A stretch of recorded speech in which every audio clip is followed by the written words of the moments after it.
Hi, my name is Keith and I'm known as the Florida Stoneman, and today I'm going to be teaching you all about angelology and totems, which I have taught in the past and I'll teach again in this video, but a little more updated and a little more upgraded. Now, welcome to my channel if you're new here. My name is Keith and I'm known as the Florida Stoneman if you didn't just miss the intro, but I'm teaching you guys all about moving closer to God, becoming the highest version of yourselves, eliminating negative energy, and protection, moving yourselves in the right direction, making sure that you're changing your perspectives. And yes, Dr. Seuss. But the whole point of this channel is to help move you guys to the highest version of yourself. On the planet Earth, we encounter many difficulties sometimes. Sometimes not many, sometimes many. It just depends. It could be planetary alignments. It could be, I can safely say right now, and you have giant blessings coming, you better believe there's giant challenges with those blessings, because certain things don't want you really having those blessings, but you're going to have the blessings anyway because you're going to fight for them. So when God is sending you a blessing, and it's coming, everything on the other side can see it because everything's gossipy. Nothing can really hide on the other side. So this video and teaching you all about angelology and totems will teach you how to counter things that are trying to counter your blessings. And the most major thing ever as an angelologist that I've learned is totems. What's a totem? Native Americans had totems. Many different cultures have versions of totems. It's basically a placement. It is a placement for a being on the other side to inhabit. Now, the Native Americans would do it for their ancestors. Some of them would have totem animals, which that would inhabit an animal energy for animal-like energy. Well, animal aspect energy, which I've taught about before. For example, the totem of a cat, which I taught about in a few videos ago, helps you be more agile and swift spiritually, and it adds certain things to your aura. Everything's a frequency. Even cats hold frequencies that we can add to our aura. For example, the stealthiness of a cat. Someone made a good comment. A cat is twice as fast as a serpent. What if people are being snakes behind your back and you're picking up on that totem energy of the cat? So some of you might be doing this without even knowing it, but this is going to be specific. So it's not like you have a statue of even a statue of an owl really scares birds, not just physically, but spiritually as well. It puts off an energy. It's a totem. How cool is that? So there's totems all in my background, and you better believe if you've seen some of my YouTube shorts, if you are someone who watches my YouTube shorts, a lot of the views have dropped because these angels are jumping through the camera, putting negative energy down. Let's just say that. So if they see demonic entities, dark energies, they'll go through the camera and go. But if you're a good person, the angels in the background are going to be helping you move closer to your angels, and they're going to help you move closer to God.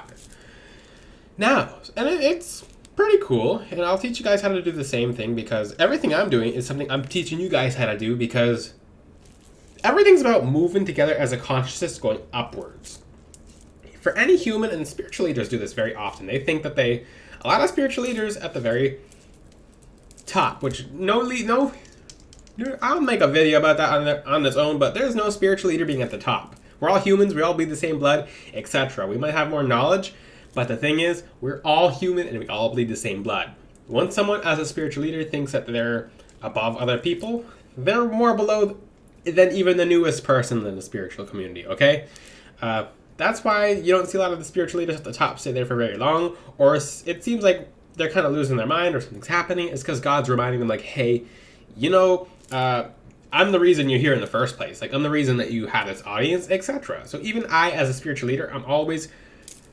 And yeah, you have to, as spiritual leaders are people who are developing and teaching others, yeah, you have to humble check yourself. Okay, am I doing this right? Am I doing this right? Am I doing this right? Basically, all humans are ash, and we'll return to ash. I mean, we are ash. This is just a vessel. So it's a good reminder. So being humble is a part of making totems, if you're wondering how that applies, because it does apply. Because once you have a certain amount of spiritual power, spiritual ability, it goes straight to people's heads. And if you're someone who's watching this video and trying to learn how to make an angelic totem, you won't have an angelic totem. Something else will inhabit your angelic totem, and it just won't be what you think it is. Now, onto that because, like I said, if you have an angel, if angels don't want to hang around you, which angels don't want to hang around some people who are just really bad people. They're just like, I'd rather hang around someone else. Like, I could be helping someone who will be helping someone else, you know? But totems in your house will increase the power of the house. It will raise the volume. Just like how owl statues scare away just birds that are not supposed to be coming around, angels will scare away demons that are not supposed to come around, and spirits essentially, and mostly just lower level spirits, lurkers, etc. So that's why my YouTube channel doesn't have lurkers or stuff like that in the comments like it did back then. It's because a lot of the totems in the background do clean them out. So what are some forms of a totem? Now, some of you do this with ancestors. So you'll put up a picture of an ancestor, and you might put the ancestor's favorite stuff around the picture, and you've added power to that picture. That's why it feels like the eyes are following you. That's why it feels like the picture is almost like moving around in your third eye. When you walk away from the picture is still in your third eye. You're like, huh, this picture must be special. Well, the thing is, you made it into a totem without knowing it. People do that for altars and ancestor altars. I teach angelic altars because I use my angels to go through my ancestors. I don't just use the direct line of use my angels to my ancestors. No, I use the connection between them to go to my ancestors, like a telephone line versus. And don't ever try to use your angels. I'm gonna say that right now. Don't use your angels for anything. They're your family. They're your friends. They're a part of you because they're protecting you. They're literally wrapped around hugging you, making sure nothing comes even close to you. So, how I view angels are their family. They're helpers of humanity, and for the people who are going to heaven, they're there. Okay, there's lots of angels up there. There's some angels who are more so up there than they are down here, but and I'll go through the different rankings of angels based on my experience, such as Metatron, which someone pointed out in the way background over here. Because there's some angels who are more so in the overseer position, some angels who are mainly the background, some angels who are more in the front line, some of the angels you'll never even hear or see that just do the little tiny things like little tiny synchronicities or like etc. So angels work together as a team, and it's because God sends them and allows them to. When you pray and you ask God to help empower your connection to your angels, because you can't do this method and you're like, teach this method. I'm teaching you everything about this method before I teach you the method because it won't work for you if you're not doing right and if you're not of light. Yay! People of darkness do this all the time. Won't work for darkness in my video. Anything you might get checked if you try to use this for darkness, okay? Because yeah, certain angels do not tolerate darkness at all. So don't try to use any of my methods for darkness or they'll just erupt in your face. No, and I did say a disclaimer. So for people who in my past videos who have tried to use my videos for darkness, my angels have told me and it backfired. So I don't want that to happen to you. So I'm telling you, for people who are good and not doing anything bad, you don't have anything to worry about. So on to this technique. So, an angelic totem can be a few different things. It can be a statue. It could be a picture. The statues are some of the most prominent ones, but pictures are working. They work as well. It could just be a name. It could just be an area. It could be several different things. It has to be personal to you, and it has to be a space. So you'll make a space, and if there's nothing in the space, and you just made a space, for example, if you just have a corner and you don't have anything yet, just make space in the corner, and you can assign that as your angel's corner. Or I won't put them in a corner. Put them somewhere nice. They're family. They've been with you for the past how many lifetimes? Like they're literally with you no matter what you went through. You think that your angels run away when you do something bad sometimes. They know you're human, but if you're gonna be a good person in the future, they're gonna stick around to help you. So I would start with a statue or a picture. The other methods, I wouldn't do so much. Not going to overcomplicate this. Get a statue or a picture. It doesn't have to be specific. There's a billion different angel statues on Amazon that you may use. And what do you do when you have an angel? You can have an archangel, Michael Gabriel, and assign that as your guardian angel. It's just personal. It's just up to you. So a random statue, the size does not matter, but I prefer something this big or bigger because you get to add stuff to it, which I'll teach in a second. But you'll have a statue, and people, I have to stop people right here because Like, oh, that's idol worship. No, I did tell you guys, you can't do this without going to God first. What you're doing is making a placement, not an idol. Even in the Bible, it says when people try to worship angels, the angels flat out said, don't do that, turn to God. But I'm teaching about different spiritual laws that allow angels to show up even more. Because you ever wonder, why aren't there angels just walking around the planet now? Because they're not really supposed to unless you give them the space to. And a lot of people of darkness are having places for demons to show up, or places for lower level entities such as bad spirits to show up. And not enough people of light are actually making totems for beings of light. Imagine if the world had more totems for beings of light. So when you put a bird statue of an owl outside to scare away birds, you're not like, oh, that's idol worship. No, it's serving a function. It's serving a purpose. And this helps move your guardian angels and all your angels closer to you, and it gives them more of a presence. Like some people, if you put, and for people who work in an establishment, if you put a statue of an angel at the front of an establishment, people will walk out. They won't be able to talk. They won't be able to do anything. That's a little technique you guys use as well. You can just assign that generally to St. Michael the Archangel, but put a statue in front of the establishment and people will walk out like a bird trying to, like a bird looking for crumbs. Like they'll just kind of walk out or like an owl statue. That's the best example I could put it. So this is something you guys should do. It's very helpful. Now, with your guardian angel, and sometimes you'll just use this statue or the picture, because you can use a picture as well. If the picture's in my background, I'll teach you how to do that as well. You can write the angel's name on the back of the picture. You can put oils, you can put crystals, you can put different kind of herbs, and this is pretty cool because this makes more placement for your angels. Your angel will tell you, hey, I like this herb. You can add this if you'd like. What if you don't have it? You don't need it. Angels are not going to be like, oh, you don't have this. Well, I'm not going to help you. No. A spirit would say that. Angels don't care. They're just like, okay, whatever. It doesn't matter. You don't have. The angels won't even tell you to do this because they don't even ask for anything. Imagine that, a helper who's with you for your entire life, who doesn't do anything for the thanks. You don't even know about them until you die. Most people don't know about angels until they get to the in-between. You're like, oh my God, my angel did this much for me, and I didn't see it. I didn't say thank you once. Because God sends angels when you're asking God for help, because they're the helpers of humanity. They're the assistants. So your angels are really helping you a lot. They're helping you in ways that seem almost impossible. Some of you most especially.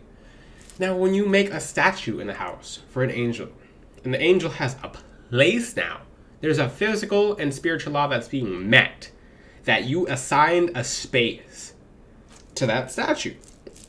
Now, you'll notice that after you say, okay, this is St. Michael's statue, after you do that, it's going to have an energy about it. It's going to have there's just going to be a different feeling to it. It's because the angel's energy is wrapped around the statue. And it's kind of like a devoted, hey, this is a placement for them. So it allows them to be there more. It allows them to portal into your room or space more. And you can put a glass of water next to it as well. It allows them to show up more. It allows them to have more of a presence. The higher angels, such as Michael, Raphael, Gabriel, are omnipresent. Even Uriel and Chamuel and Zadkiel and there's a bunch of angels. But they have more of a presence. So let's just say if the angel was at 50% or 60%, because I can't really teach that in this video because it's very complicated, but in the occult and in different spiritual dimensions, you have to understand that these beings of light show up at a capacity. That's what you ever wonder why? How is St. Michael the Archangel everywhere at once? It's because he has different concentrations of energy. That's why different beings can be in different places. When you go into the next side, you get to be everywhere at different time. You get to be everywhere at once, essentially. But you have different concentrations of where you show up. That's why the ancestors with this person. That's why the ancestors with this person. Now it's so you can be at two places at once. Not really, but it's a concentration. So it's kind of like sand in the hourglass, and you're kind of tipping it over, and the sand's going into one to the other part of the hourglass. So it puts a lot more sand in your hourglass when you add a totem. Like I said with a picture, you can put you can just put a little herb bag behind the picture, and back there, you can put the name behind the picture, you can put prayers behind the picture, and after you do this, and after a certain point, it'll be more personal to you. Like, for example, I'm not going to say who this angel is right here, because he shouted out one person his name. So when he's ready for you to have Moldavite, he'll shout his name at you. It'll be like, ah! Like, whoa, what was that? And he might say it fast. Him or her, because all angels are technically male, but this angel right here, a lot more subtle. A lot more subtle. So if you get this one, you get 3 pieces of Moldavite. I truly don't think, unless this angel gives someone a name, but that'll be a very special someone. That's just a good challenge to have on my YouTube channel. No one's really gotten the name so far, except for one person on this one, who, super interesting, but even the angels in the background. So, oh, that's a giant sneak peek, but that one has an herb. That one has a crystal. So, if you want to just personalize it for the sake of being artsy or artistic, do that. But if you have like, just like your favorite crystal, etc., something personal, and just add something personal, you don't have to, but it's something that you can do if you'd like. Like I said, the angels don't expect you to do this. You don't have to do this for them to help you. It does allow them to help you more, and it's a nice gesture to give them crystals or etc. You can put coffee, but like, for example, St. Michael the Archangel likes black coffee, but you don't have to give it to him. It's not a requirement, but he likes it, so you can put that by your St. Michael statue. And guess what? That's a nice thing for you to do. You're just doing it because you're nice. That's it. For people who are like, well, I'm gonna put coffee and then he'll do this for me. You're gonna be in trouble if you do that. Don't do that. For the people who are like, okay, I'm just doing this because it's a nice thing to do, because he can flat out feel the intention. He's omnipresent and he's the strongest angel. Like, he can flat out feel the intention. Like, in the spiritual realm, nothing can hide. Not from any angel, even your guardian angel. Like, they'll feel the intention. Now, be sincere about this. This is not idol worship. This is making placement. This is allowing you to have more protection. You can put some, even the ancient Chinese did this with different animals that I don't know how to pronounce, like Kylan. Oh, I said it. Kylan. Oh, I said it. Wow, okay. They did this with Kylan. I didn't ever pronounce it right. Okay. The first time I pronounced something, I didn't. But they did this with different statues in front of their house, etc.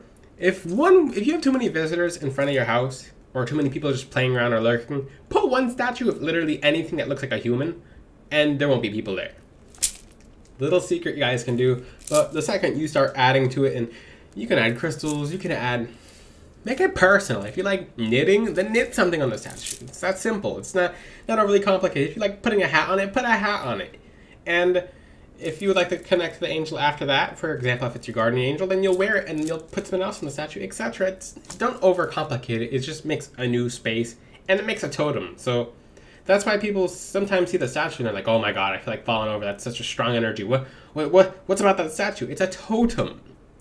It's not an idol. It's not idol worship. It's giving them a space and a place, because they don't have, their physical bodies are not here. They're not here. But it allows them to be here as much as they possibly can. It creates a bridge. It equals a balance. And for the people who watch my videos this far in, your angels will do new things after a certain time period. They get to do really cool things. Like, I can't really say, because beings of light will just surprise you, but